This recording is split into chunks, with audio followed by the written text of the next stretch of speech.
Friday evening, the Cuban people bid farewell to the victims of the tragic accident at the Saratoga Hotel. In Havana, a representation of the people of the capital and the highest government authorities arrived at the fraternity park in solidarity with the families of those who died as a result of the explosion. Lisandra Andres tells us about it. 1 week after the explosion at the Saratoga Hotel, solemnity and tribute marked the vigil for those who died in the accident. In front of the building, the faces of the 46 fatal victims of the blast that brought mourning to all of Cuba. Very tough days, days of reassurance, days of unity, days of much compassion, days in which the people came, asked questions, supported. This was not only the firefighters, not the Red Cross, not the builders, it was the people of Cuba. Many gathered at the fraternity park. Some are crying, others are waiting in line to say goodbye, others are dressed in uniform. Almost everyone has a story to tell about the hard days lived after May 6 in Havana. From the first day, the rescuers themselves said that the first responders were the young people, the people who passed by this place.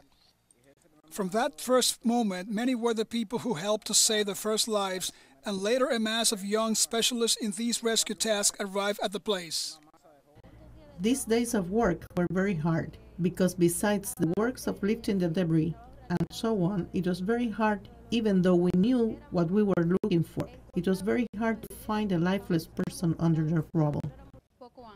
Shortly after 9 p.m., Cuban President Miguel Díaz-Canel Bermúdez and other members of the government arrived. There are flowers, candles, and grief. Silence takes over the space.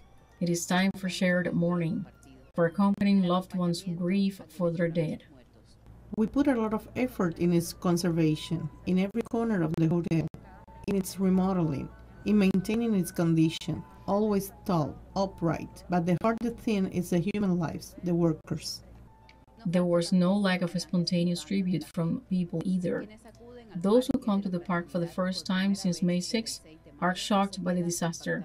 Children, mothers, fathers, siblings, grandparents, family, friends or acquaintances shared the pain. First, we were here as rescuers, pulling out the people, all those who were under the rubble. And now we're here as Cubans, as human beings, accompanying the families and friends of all the deceased or victims. Many claim that the whole island is crying, that on this day all Cubans open their hearts to let the light in. Lisandra Andrés, Telesur, Havana, Cuba.